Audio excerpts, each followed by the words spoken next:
there. In today's video, I am doing a series of sketches, 3 to 5 minutes in length. Kind of they're more for warm up, but they also can have some really great results. I'm using charcoal on a pre-gessoed, clear gessoed old book paper, music paper, random papers that I have a stash of. And besides the charcoal, I decided at one point to use white paint, which was a big mistake. But I think it's all about trying, exploring, doing something quick so that you don't get too hung up in the details.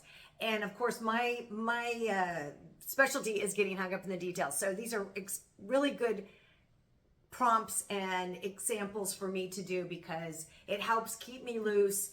And the result isn't actually the goal, although I think some of them do turn out great.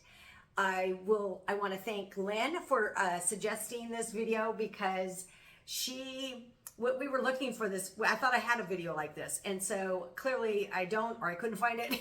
And so I decided to go ahead and make one, and it just to kind of spur you guys on to do short timed sketches or paintings, whatever it happens to be, whatever your medium is, and by keeping the time frame really short, you can't get really hung up in the results. But at the same time, the more you do it, the better you get, and you kind of decide what is most important. So anyway, I hope you have fun. I hope you give it a try, and thanks for watching. To get started, I went through and just grabbed a bunch of different papers. I do like the patina of these old book papers and music papers. And this is like a old invoice, just anything that you have on hand. You could even work out of an art journal or whatever. You could even grab some of your grocery bags. I've cut this one down to size. Anything you want to use today. We're just going to do these quick sketches. And then I have a variety of different charcoals, and I thought what I would do is quickly demonstrate those on a piece of paper just so you can kind of see the different effects that you can get with each one, for lack of a better word. The other thing I just thought of, and maybe this is what I'm going to do as well, none of these papers have been gessoed, and by that I mean I don't have this is matte medium, unfortunately, I'm thinking about putting a clear gesso on so that the charcoal will kind of smear versus just kind of sit on the paper. It depends on the type of paper. But anyway, maybe I'll show you that real quick so you can get an idea of what it looks like when one has like a clear gesso with a little bit of grit in it and one is just left plain. We can do a few of those either way. But I'll do a quick demo on the different types of charcoal that I have sitting here. And then I'm also going to use I do have white charcoal, but I'm not going to use that today. I think I might use just some white, either white paint or white gesso, just to add some light tones back in. We'll see what happens. All right, I will get my paper ready and then demo these charcoals.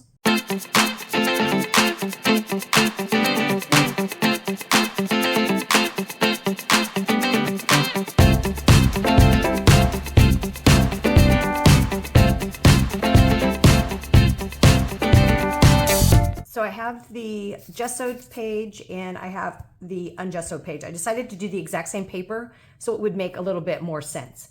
So I have a variety of different charcoals, although the Stabilo technically isn't a charcoal, but I'm putting that in the same category. So I'm going to start with this, I guess I'll start with this teeny tiny little piece down here. This is an extra large Derwent charcoal, which usually comes in sticks. Let me pull one out like this.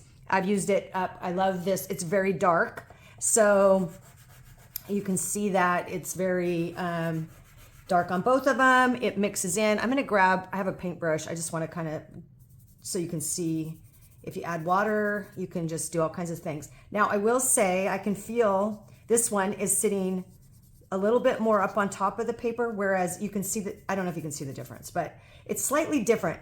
The gesso, it makes it sit a little bit more on top, and the ungessoed, it soaks in. So I don't know if that makes sense or not, but you'll have to just try it yourself. Okay, tucked down here, I decided to grab a black pastel, which is of course not a charcoal, and I'm not gonna really be using it today, but I thought let's just get out some black, some black messy things and just test them against each other, just see what they look like. These variety of things. Oh, they're so smooth. I I love the soft pastels. Okay, I'm gonna pull a little bit of it down, and you can see, actually, maybe I'll smear it a little bit with my finger too, just to kind of, you can get the idea.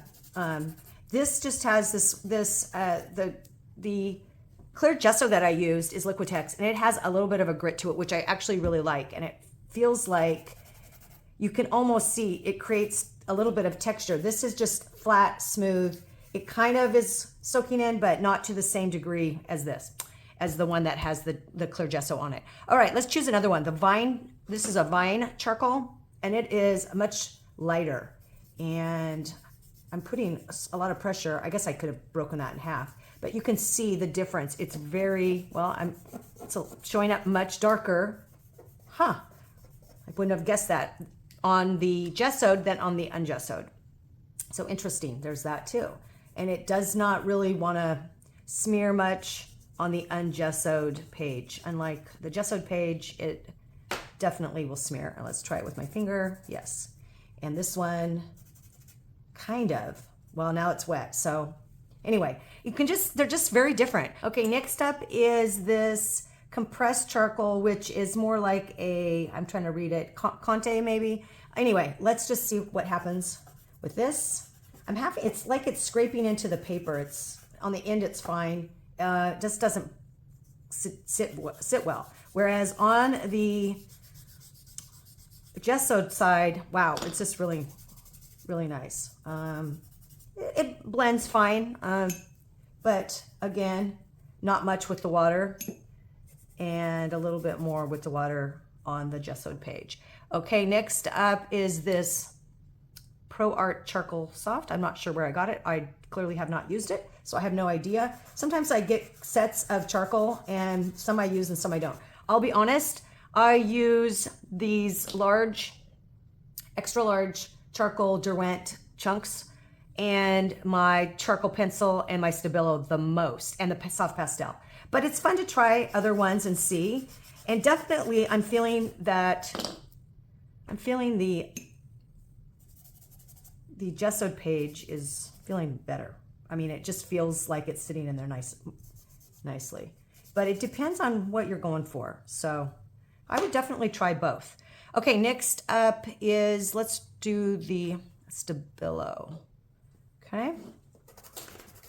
And there it is on the gessoed, and there it is on the ungessoed. And it tends to be pretty dark, and it should mix in pretty well.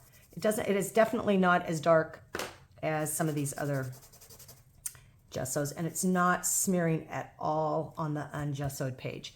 And last up is the General's Peel and Sketch Charcoal.